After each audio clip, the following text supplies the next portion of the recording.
Welcome, I'm Catherine. In this episode, I'm going to be showing albums from 1987. The first one is Diesel and Dust by Midnight Oil. This is their sixth studio album, and it's on the Columbia label. And I'll show you this CD. This is one I found at the Goodwill, and it has the initials on it, CDG. And this was released August 21st of 1987. This is a concept album. It's about the struggles of the Indigenous Australian people and also the environmental issues important to the band. The singles released from Diesel and Dust are as follows. The first one is The Dead Heat. This is my favorite song on the album. It was released August of 1986.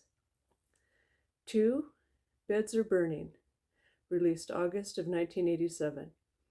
And this was Midnight Oil's biggest international hit.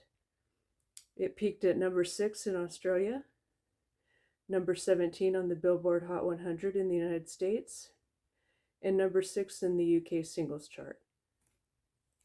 Number 3, Put Down That Weapon, released December of 1987. 4, Dream World, and this song charted on the Billboard's mainstream rock charts at number 16. So the sales of this album in Australia, it went 7 times platinum. In the United States, it sold platinum. And in the UK, it went gold, and that's 100,000 copies sold. And I still remember the first time hearing Beds Are Burning on the radio. Those first 4 guitar notes are a hook in this song. And I heard the song once and I knew the chorus by heart. The message in this song is very clear. It's about the injustice those people in Australia experienced. But I didn't fully understand the history of what happened to the Aborigine people until I saw a movie in 2002. It's called The Rabbit Proof Fence, and it's an Australian drama. It's about 3 Aborigine girls. The oldest girl, Molly, is 14 years old. Her sister Daisy is 8, and their cousin Gracie is 10. In 1931, Aboriginal families were separated by the government, and the children were taken to Perth, and these girls planned their escape to find their mothers. They walked 1,000 miles to Jigalong. This is in northwest Australia. And I downloaded a map off of Wikipedia, and the fence they followed is the red line on the map. I recommend this movie. It teaches us how brave and determined these girls were. And the Aboriginal people had to fight for their freedom for a very long time. In 1962, they were granted the rights to vote again. And in 1976, they were able to reclaim their land in the northern parts of Australia. And Peter Gabriel composed the soundtrack to this movie.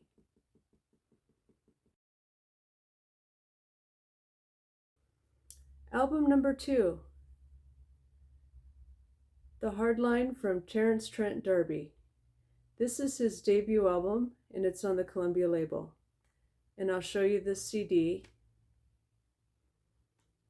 It's another one I picked up at the Goodwill.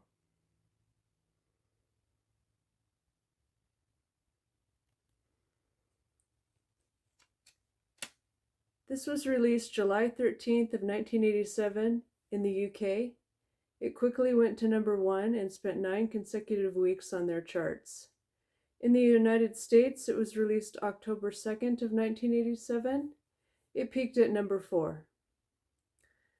The singles from this album, number 1, If You Let Me Stay, was released February of 1987.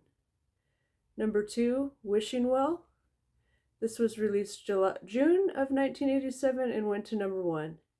This is my favorite on the album. Number 3, Dance Little Sister, September 1987. And Sign Your Name was the other big single that went to number 1. It was released December of 1987. And I just picked it up. It's a essential album. I remember it well, and it's a good R&B album to listen to. Album number 3, In My Tribe, 10,000 Maniacs. This is their third studio album on Elektra Records, and I'll show you the CD. It's a classic 80s OG, and I love the ring and the look of these CDs. And it was released July 27th of 1987. And the singles from this album, number 1 is Don't Talk. It was released in 1987. Number 2 is Peace Train, which is a cover of the Cat Stevens song. 3 is Like the Weather. It was released January of 1988. And What the Matter Here was released also in 1988. And these songs didn't make it on the Billboard Top 40. In fact, Like the Weather went to number 68, and What the Matter Here went to number 80. But I heard these on alternative radio, and that's how I ended up buying the CD. And it's my introduction to the artist Natalie Merchant. Other songs I like on this album, a noteworthy one is Campfire Song, because it has backup vocals by Michael Stipe, and I love the band REM. And overall, I like the whole albums from start to finish. There's good melodies in these songs, and good lyrics as well.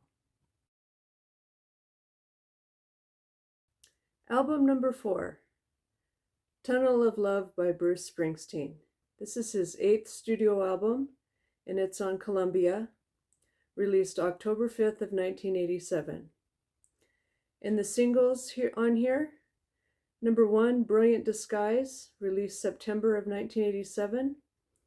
Number 2, Tunnel of Love, November of 1987. And One Step Up, February of 1988. Now this album is different than Born in the USA. It was written when his marriage to Julianne Phillips was failing, so the songs are more personal. And it's not considered an album with the E Street Band, although a few members contributed. It says in the liner notes that Bruce Springsteen recorded most of the music himself with drum machine synthesizers. He played the harmonica, guitar, keyboard, and of course lead vocals. And I do enjoy this album. In fact, I love his ballads throughout his catalog. Like Tunnel of Love is a well-written song, and I like Brilliant Disguise as well. So these are the 4 albums I'm going to show today. I want to say thank you for watching. Please share your thoughts and any memories you have associated with these albums. And take care. I'll see you in my next video.